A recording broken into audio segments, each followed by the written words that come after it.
Ellen Drew stars in Tang of Autumn from the stage of the Hollywood Radio Theater.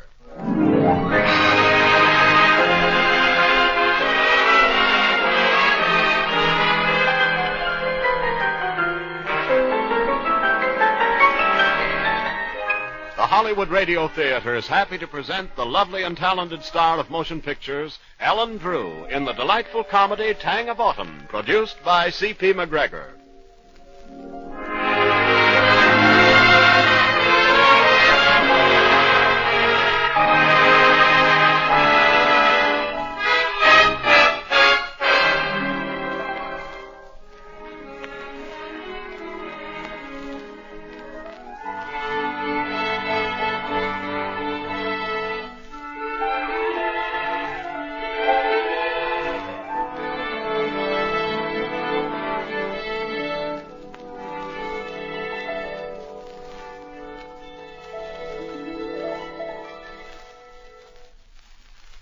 Greetings from Hollywood, ladies and gentlemen, and welcome once again to a seat front row center for another exciting evening here in the Hollywood Radio Theater.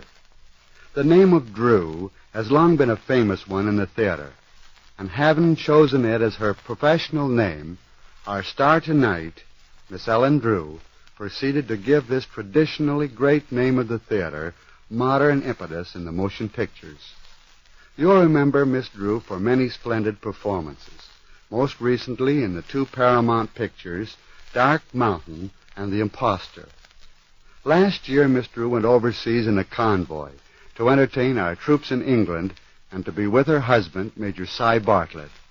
We'll ask Miss Drew how it feels to cross the Atlantic in a convoy right after the show. But now, let's call for curtain up on the first act of tonight's delightful comedy, Tang of Autumn, starring Ellen Drew.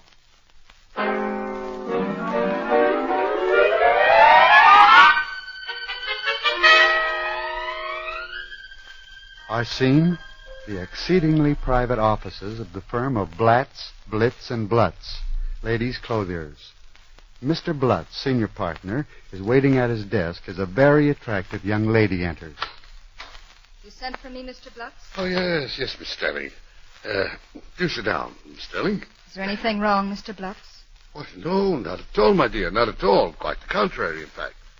We are putting you on a very special assignment. Oh, really? What sort of an assignment? For 1 week, you will model our most expensive gowns for Mr. Walters. Mr. J. Hubert Walters of Walters Stores Incorporated. Exactly what do you mean, Mr. Blutz? Now, all you do is wear each different gown in the setting appropriate to it.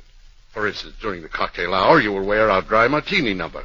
Mr. Walters will be your escort and note the public reaction.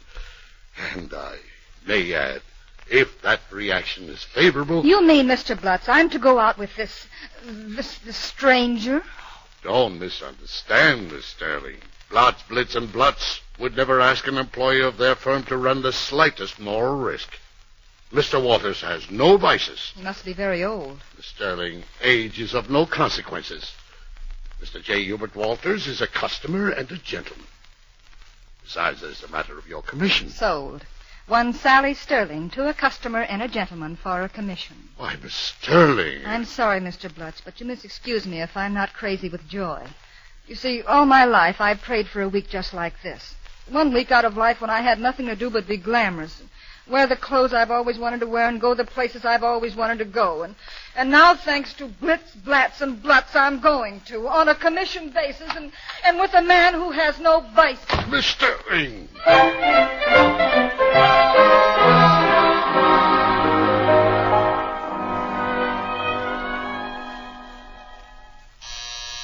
Coming.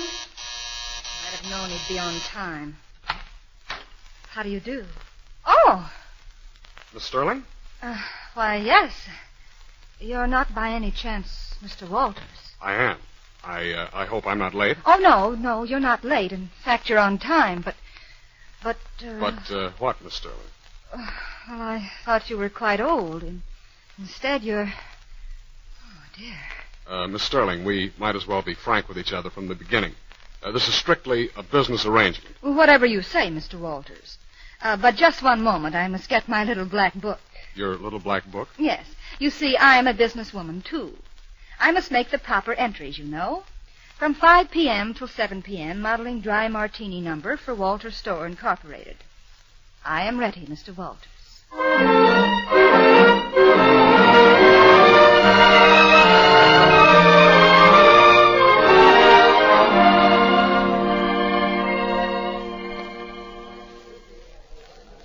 Your order, sir? Well, I don't know. 2 dry martinis. To go with the gown, Mr. Walters. You see, Miss Sterling, I don't drink. 2 martinis, waiter. Very good. But I don't... I know you don't drink. But suppose, just once, for the gesture. Very well, Miss Sterling. And the dress. Do you like it? Green chartreuse suede with a gremlin hat.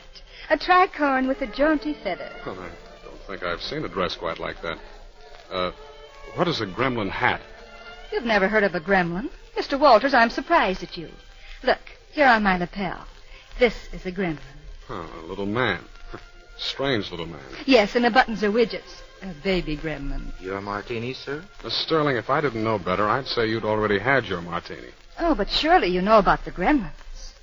They live in the air and by the sea. They whip up a souffle out of the north wind and drink a grog the mermaids brew, and they torment the pilots of ships and planes. They sleep through the warm, dull months of summer and come out in the fall when the first wind rises. Don't you love the wind, Mr. Walters? Hadn't thought about it. There's something about that first crisp, cold bite of the fall wind that goes to my head like champagne. Really, Miss Sterling, It's the tang of autumn in the air. It makes me feel extravagant and carefree and reckless. Good heavens. Surely it must affect you a little. Yes, it reminds me that we must change our window displays and prepare for the Christmas shopping season. Don't you ever think of anything except business? Miss Sterling, when one is building a career, one's responsibilities are very great. Leisure for emotional indulgence is an economic waste. What a dreary life you must have. Oh, it's not in the least dreary. There's golf and a little bridge. And... Mr. Walters, isn't there something very special that you'd rather do than anything in the world? No, there isn't. Well, isn't there anything that you really love to do? Yes. There was, come to think of it, when I was just a kid. I loved to sing. Oh, but that's wonderful. What's wrong with singing? Well, I didn't have any voice, and I sang very loud. Oh. I sang in a boys' choir.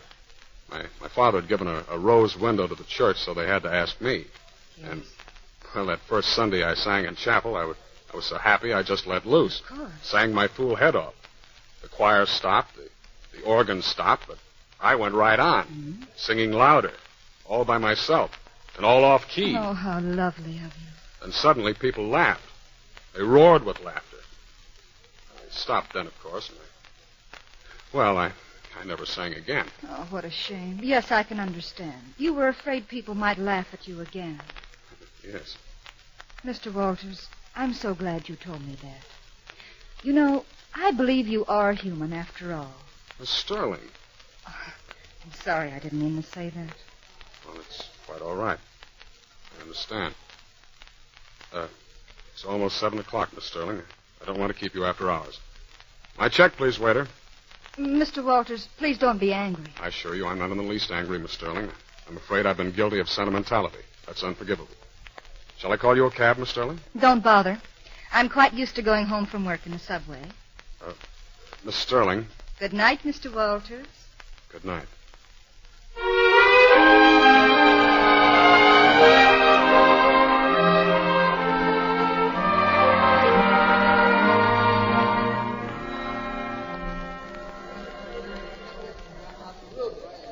Well, very amusing play, I thought. Rot. Absolute rot. The psychology's all wrong. Do you always take everything so seriously? Well, life is serious, Miss Sterling. And that's why it's a mistake to be serious about it. You know, the first day I went out with you, I thought there was some hope for you. Now I'm not so sure. Let's have a cigarette in the lounge. And parade up and down among all these people? Now, I'm being paid to parade. Have you forgotten? This number I'm wearing is Entr'acte. Paisley print of chiffon wool, peacock blue and green colors. They'll love it. It's not the clothes, it's you they look at. Oh, how sweet of you to say that. I'm not so sure I like having people stare at you, particularly men. Mr. Walters. Not because of any personal reasons you understand, but, well, it's just the idea of the thing. I could go out with you in a long veil like a harem woman. Sometimes I worry about you, Miss Sterling. Why worry about me? I don't exactly know, except that, well, you're so flippant about things that you've got no right to be flippant about. It isn't becoming. I suppose you think your stuffed shirt attitude towards life is becoming. I consider it decent and self-respecting. I suppose I'm not decent. I'm not self-respecting. I didn't say that. You most certainly did. I did not. I said I heard what you said. I heard it all too plainly. Well, you're deliberately misunderstanding me. That's what I don't like about you. What you don't like about me? Listen to me, Mr. J. Hubert Walters. If I weren't being paid by Blitz, Blats, and Bluts, I'd tell you what I don't like about you. And it would be plenty, believe me. Very well. You can consider yourself fired. Now tell me. I want to hear it. Go on, baby. Tell him. I'll put $5 on you. Oh, good heavens. I forgot where we were. Come on. Let's get out of here.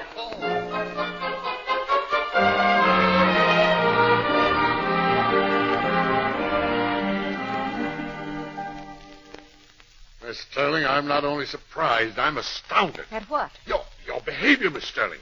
Quarreling, staging a scene in public. But I... Miss Sterling, my wife and I were at the theater last night. We wanted to see for ourselves just how entry act took with the crowd. It took much too well. Miss Sterling, you're fired.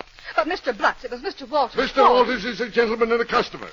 You're supposed to be a working girl and a lady. Not on the salary I get, Mr. Blutz. It can't be done. You may collect your check at the cashier. Oh, no, not so fast. I still have 3 more gowns to model for Walters Stores Incorporated. And these gowns were made to fit me. No one else can wear them. Well, of course, perhaps I was a little hasty. You bet you were. I'm going to wear these dresses, and I'm going to sell them, too, and collect my commission.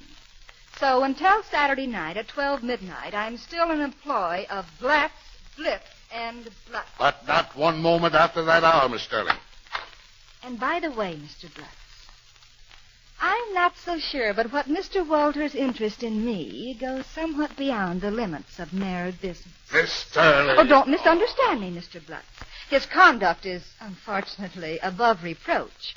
But before the week is out, Mr. Blutz, it isn't unthinkable that I might possibly become Mrs. J. Hubert Walters. Oh, dear young lady, your egotism is phenomenal. Your self-satisfaction colossal. What do you want to bet me, Mr. Blutz? That you? Oh, I never heard of such audacity. My trousseau? Very well, Miss Sterling. A trousseau. Against your services for a year. Free. It's a bet. Be seeing you, Mr. Blutz, at the altar.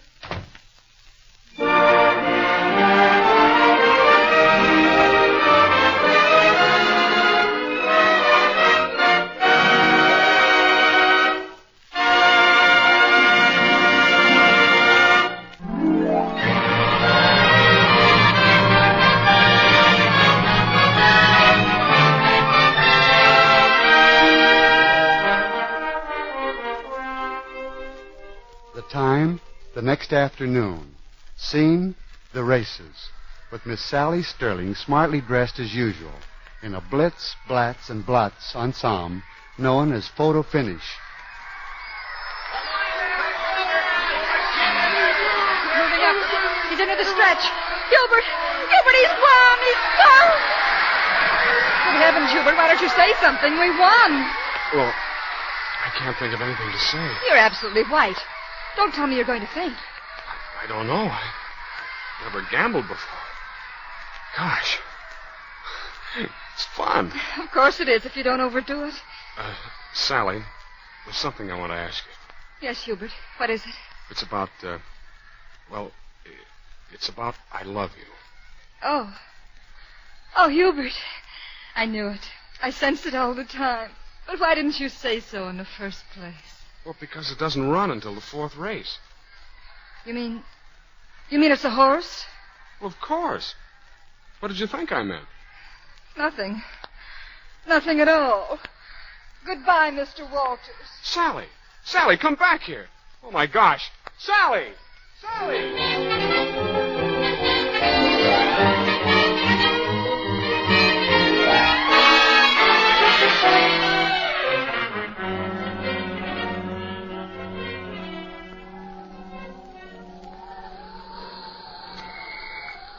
Good morning, Sally. Good morning, Mr. Walters. Yesterday you called me Hubert. I'm sorry I was familiar. Please forgive me. This dress is Windy Day, tobacco brown wool embroidered in bronze beads, a chapeau embroidered to match. What? No gremlins? No gremlins. Well, I should think this would be a good day for them. Plenty of wind and a bite to the air, and there's something in your eyes. Hubert, I think you're beginning to understand gremlins after all. Well, a guy can learn, can't he? Come on, let's go shopping. Who? Hubert, there goes your hat. Oh, let it go. What do I care about a hat on a day like this? Sally, there's something I want to ask you. The air is wonderful, isn't it, Hubert? Even through the carbon monoxide, you can smell the sea. Yeah, and if it weren't for the traffic, you could hear the sound of the surf. Wonderful. Oh, Hubert, you are improving. Oh, there's something I must ask. Yes, Hubert. What is it? Do you like dogs? Oh. I feel like buying one. Well, there's a shop on Madison Avenue that has the duckiest little ciliums with harnesses, marked down from $150. We'll buy one, harness, dog, and all, at $250 if they have one. Hubert. You know, Sally, I'm beginning to understand what you meant about the tang of autumn. It does make a fellow feel reckless. I'll tell you, we'll buy something in every shop on Fifth Avenue. Well, it's your money, Hubert. But I only hope there's no shop that keeps elephants.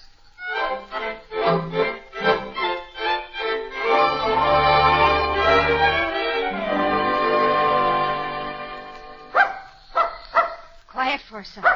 What a name for a dog, Forsyth. I had an uncle by that name. I'm sure of it. Quiet, Forsyth. Oh, he's adorable. Well, there's 4 more shops. You have so many bundles you look like Santa Claus. Oh, Hubert, I can't go in another shop. I just can't look another clerk in the face. Oh, just one more. Here it is, too. Cartier's. Let's go. Something I can do for you? No, thank you. We're just looking. No. I want a ring, an engagement ring. Why, Hubert. Something conservative. Yes, sir. But not too conservative. On second thought, something dashing. Here, the very thing, sir. The newest thing. That's too new. Something less. Yeah. The perfect ring. Try it on. You mean... Oh, Hubert, how beautiful. Do you think she'll like it? She? The woman I marry, I mean. The woman you marry? Yes, I've just discovered something. What I need in my life and in my business is a wife. And when I get back to Denver, I'll... Oh, here. Wrap up the ring. I'll take it. Yes, sir. What you need in your... When you get back to... Oh. And here's my check. Oh, thank you, sir. And here's your dog, Mr. J. Hubert Walters, and your bundles. Goodbye. Sally! Oh, you can't do this. Come back. Be quiet, Forsyth. Sally! Shut up, Sally. I mean, Forsyth. Shut up. Oh, Sally, wait. You don't understand. Shut up.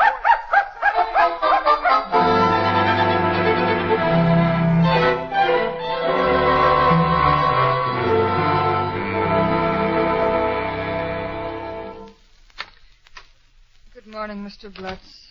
Where? What are you doing here? I thought It's that all over. I'm beginning my year of service free. Sterling. You won the bet. He's going to marry some mail-order wife in Denver. It wasn't me at all. I just... Oh, Mr. Blutz, I've been such a fool. I was so sure, and the worst of it is I love him. There, now, Miss Sterling. What about the orders? I can't face him. I just won't face him. Mr. Blutz, Oh, it's you. You bet it's me. You stood me up. I made a business arrangement, and I expect it to be fulfilled. Oh, is that so? That's so. Now, you listen to me. You haven't fulfilled the terms of your contract. You still have one dress left to model. The time, Saturday night, from 9 until midnight. I expect that contract to be fulfilled. Very well. I'll fulfill it. But only because I have to live a year without salary, and I'll need money, and that I'll make on your commissions. I'll be ready at 9.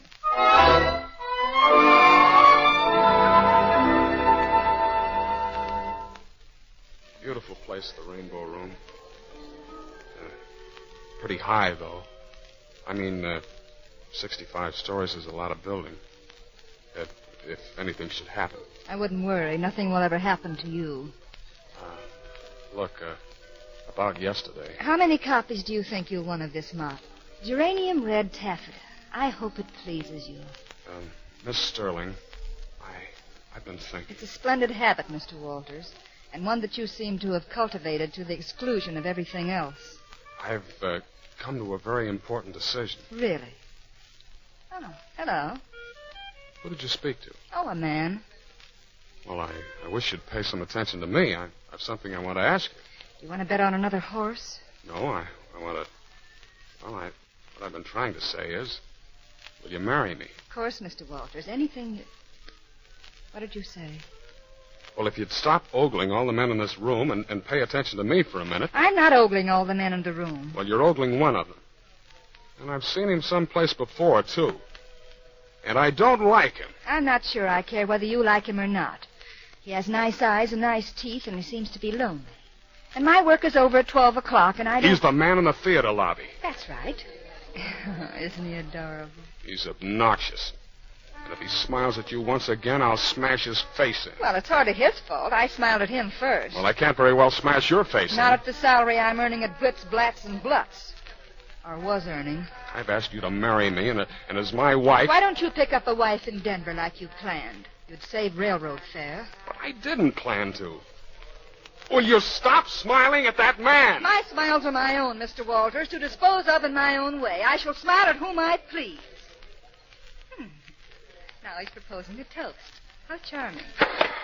Gilbert, come back here.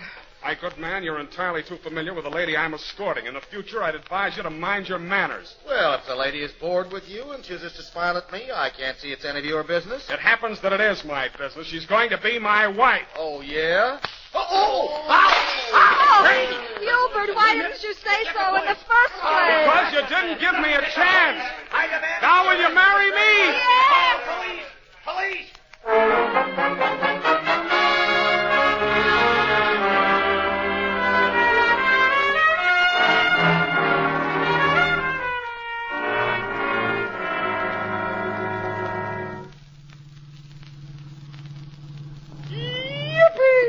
But, Gilbert, don't you realize we're on our way to jail? Oh, honey, I don't care.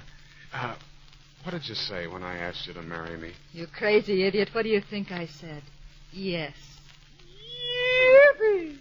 Please, Herbert. They'll put you in a straitjacket. You let them try. From now on, I'm a changed man. You know that tang of autumn you talked about? Well, I'm just beginning to get the feel of it. Sally. Oh, Hubert.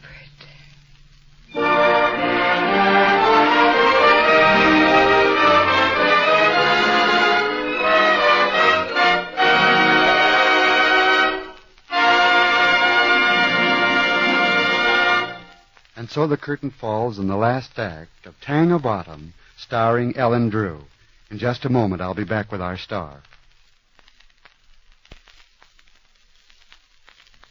And now our producer, C.P. McGregor, returns with the star of our show, Ellen Drew. Thanks for a nice job, Ellen. And now I think our audience would be interested in the little soft drink and candy shop next to Grauman's Chinese Theater here in Hollywood, and the part it played in getting you started in pictures. Well, C.P., just for the records, I guess the chocolate sodas we used to mix up were pretty good.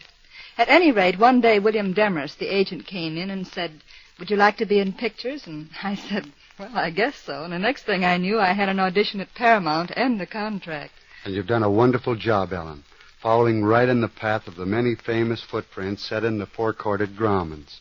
But now to more recent things. How did it feel crossing the Atlantic in a convoy? We were attacked by a submarine on the return trip and had to prepare to abandon ship. How did the people aboard react? Oh, they were simply great. However, I did one thing I'll never live down. I reached into my bag and took out my lipstick and started to put it on. Everybody howled. I felt so foolish. How about that? Then finally, after what seemed like a year, they sounded the whistle that all was clear. I understand your husband, Major Cy Bartlett, had quite an experience himself. Yes, I'm very proud of Cy. I guess it's the same pride all wives have with husbands in the service. Cy, you know, was the first American to bomb Berlin. Yes, and that's one distinction we'd all like to have shared billing on. Well, Ellen, thanks again for giving us such a splendid performance tonight. I enjoyed every minute of it, C.P., appearing for you and your excellent sponsor. I'll be listening to your show next week. Good night. Good night, and thank you, Ellen Drew. A word now for the other members of tonight's cast. Howard Duff, Pinky Parker, and Joseph Granby. Until next week, thanks for listening, and here's cheerio from Hollywood. This program is produced in Hollywood by C.P. McGregor and transcribed for special release at this time.